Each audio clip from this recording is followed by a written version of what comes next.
स्वामी राधा सत्संग व्यास और राधा स्वामी का ये जो संगठन है उसके प्रति हमारी भी बहुत आस्था है, श्रद्धा है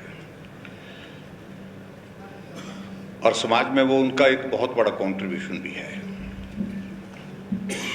नशे के खिलाफ जो मुहिम उनने चलाई है उसमें निश्चित रूप से एक महत्वपूर्ण भूमिका है और इसके अतिरिक्त सेवा के कार्य भी वो संस्था करती है। और मैं इस बात को रिकॉर्ड पे लाना चाहूँगा कि जब कोविड का दौर था तो कोविड के दौर में अगर संस्थाओं में से अगर किसी ने बहुत आगे बढ़ कर के मदद की है तो राधा स्वामी सत्संग ने की है।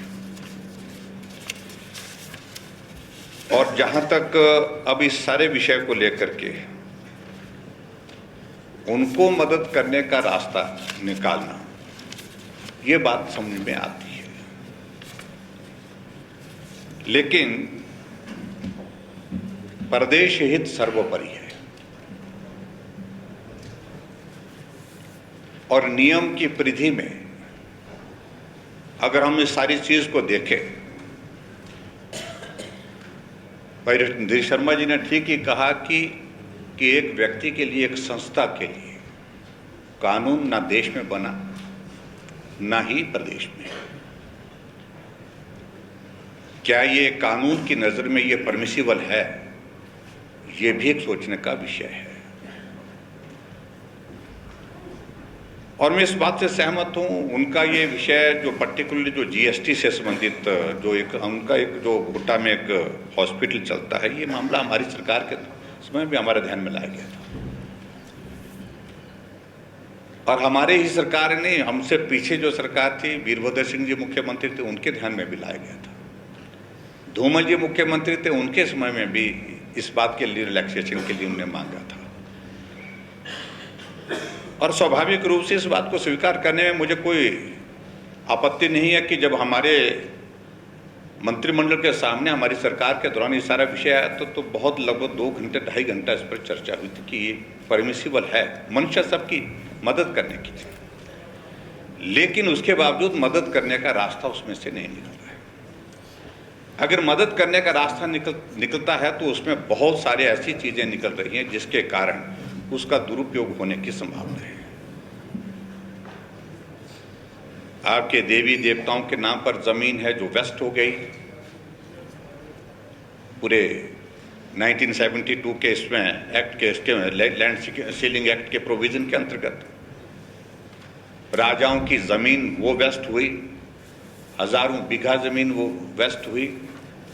तो विषय बहुत खुलते बहुत खुलता है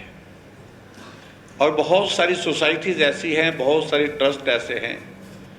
तो इस सारी चीज़ की आड़ में कहीं आने वाले समय में कहीं वो कोर्ट में, कचहरी में जाकर के इस तरह की परिस्थितियां पैदा ना करें जिसके कारण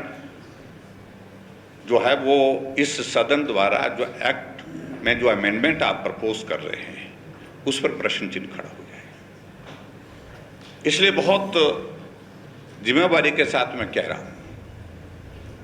मनुष्य मदद करने की होना अच्छी बात है, आपकी है, हमारी भी है, क्योंकि वो संस्था सेवा के काम भी करती है, चैरिटेबल काम भी करती है, लेकिन मुझे लगता है कि इस पर जल्दबाजी करना उचित नहीं होगा। और इसलिए मैं सारी चीज़ों को लेकर के क्योंकि इसमें से एक पार्ट ये भी हमको देखना है कि बहुत सारी ज़मीन तो उसमें वो ज़मीन है जो लोगों ने डोनेट की है।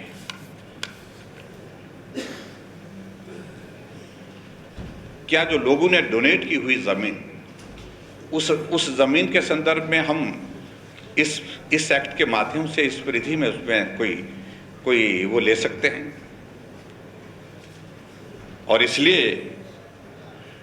मुझे लगता है कि सारी चीज़ को लेकर के विचार करने की जो आवश्यकता है उस पर सरकार विचार करे और जो हमारा 118 लैंड सीलिंग एक्ट, ये दोनों चीज़ें इसमें इस स्पिरिट की इजाज़त नहीं दे पा रही है। जो इसकी पर्टिकुलरली इस एक्ट की जो अमेंडमेंट जो प्रपोज की है आपने, ये मैं बड़ा जरूर कहना चाहूँगा। इसलिए 3 सरकारों का मैं कह रहा हूँ, जब ये प्रस्ताव लाया गया था 3 सरकारों में इस सारे विषय को लेकर के विस्तार से चर्चा करने के बाद, जब वीरभद्र सिंह जी मुख्यमंत्री थे उस वक्त भी ये पेंडिंग रहा ये मामला, कि भी रुका ये मामला। धूमल जी मुख्यमंत्री रहे तो उस वक्त भी कैबिनेट में आया मामला, लेकिन फिर पेंडिंग हुआ। और हमारी सरकार के दौरान भी ये बहुत विस्तार से चर्चा होने के बाद ये यही पाया गया कि इसमें करने में जो कॉम्प्लिकेशंस आ रही है वो एक दिक्कत है। उसका रास्ता क्या निकल सकता है, उस रास्ते पे निकालने के लिए मुझे लगता है कि बेहतरीन तरीका ये है कि अगर आपने इसको, क्योंकि हमारी गवर्नमेंट के दौरान जो है ये एक्ट जो है वो एक्ट के अमेंडमेंट के लिए हमने प्रपोज किया नहीं था, कैबिनेट तक आया था, चर्चा हुई थी, उसके बाद वहीं पर चर्चा करने के बाद जो है वो